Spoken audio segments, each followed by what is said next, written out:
that Simon Pegg can turn any just stereotypical dickish person, dickish character, and make him lovable. What kind of powers does he have?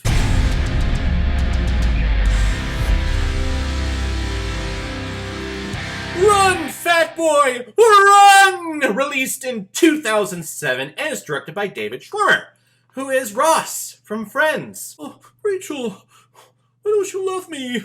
You're on a break! And this film stars Simon Pegg, Thaddeus Newton, and Hank Azaria. And this film was recommended to me by one of my fans, one of my subscribers, Gary Hales. You recommended Run, Fatboy, Run, and I gotta say, I was absolutely delighted by your choice. Simon Pegg plays Dennis Doyle, who has some serious commitment issues. On the day that he was set to marry Libby, who is pregnant with his son, played by Thaddeus Newton, he panics and runs away from the wedding. Several years later, Dennis is still single, but is taking care of his kid with Libby. However, Libby is seeing Whit, who is a very successful businessman. Feeling that Whit is about to take Libby away from him, and he never stopped loving her, he decides to kind of one-up Whit, or at least try to, by running a marathon that Whit is running. See? Last time I guessed what was happening. He was an out-of-shape dude. I'm going to say he's out of shape, because if Simon Pegg's character in this movie is fat, then I'm a fucking whale. But he plays an overweight person, he's gonna try to fall in love with someone, and he's going to run.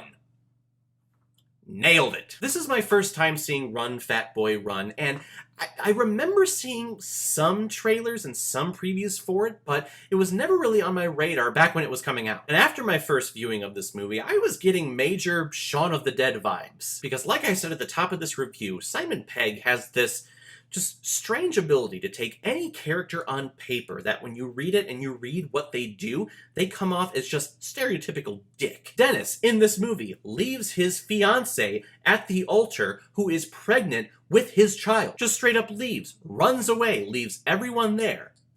Dick. He doesn't pay rent. He's kind of a shitty friend to all of his friends that at least give him time, and he's not the best father. Dick. But there's something about the face of Simon Pegg that makes him relatable and makes him lovable. Shaun of the Dead, The World's End, How to Lose Your Friends and Alienate People.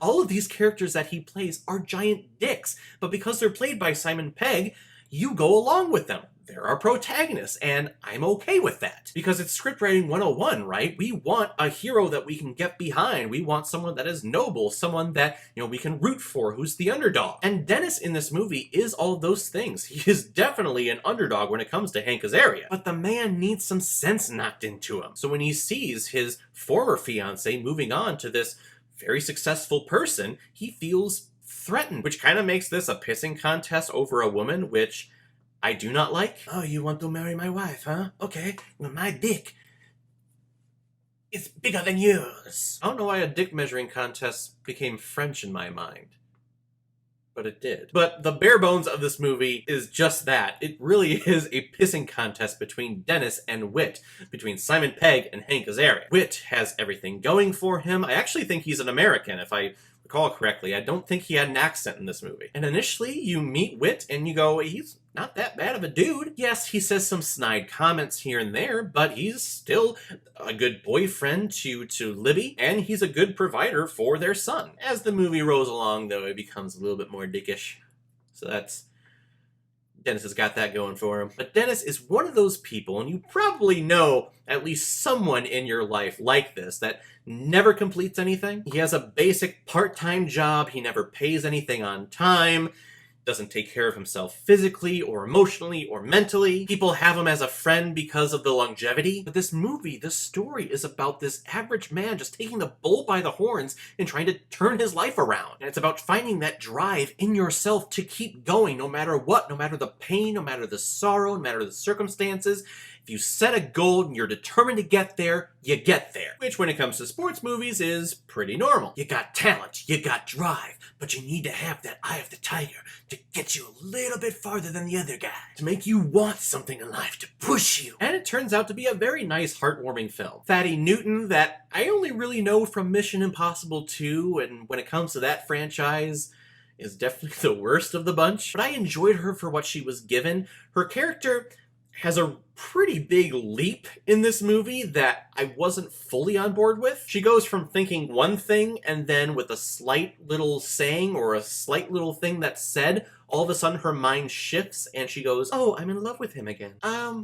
That was kind of out of nowhere. But Hank Azaria, he was probably my favorite part of this movie. Better known for his work on The Simpsons, I know him, of course, from that delightful little 1999 movie called Godzilla. Oh man, it's so bad, but I love it so much. But he's dialed back in this movie, it's a little jarring at first. He's playing a normal person. He's kind of playing himself here. Yes, he has a few comedic bits here and there, but he is really the straight man in this. In the end, Run, Fatboy Run, it has a very Hollywoodish ending. It's trucking along like Shaun of the Dead, this down-on-his-luck guy trying to make himself better by the situation that he is given. But unlike Shaun of the Dead, with this movie, we get a very, very happy Hollywood ending. Everything works out, which sometimes I'm against because I want to find a different type of ending or at least go with the unusual choice. But here, it really works because of Simon Pegg. He's so lovable no matter what he does that you just want good things to happen to him. And it turns out to be a very enjoyable movie. I'm going to give Run, Fatboy Run 4 out of 5 Blu-rays. It's good.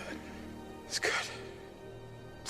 Alright everyone, now comes my favorite part in my videos where I pick which movie I'm going to be watching next, and we are coming to the end of summer. Summer blockbusters are over. I'm going to start teaching again here, I believe this week. Oh, I should get on that. And I want to wrap up the summer by talking about a movie that I saw earlier this year that kicked off the summer blockbuster season.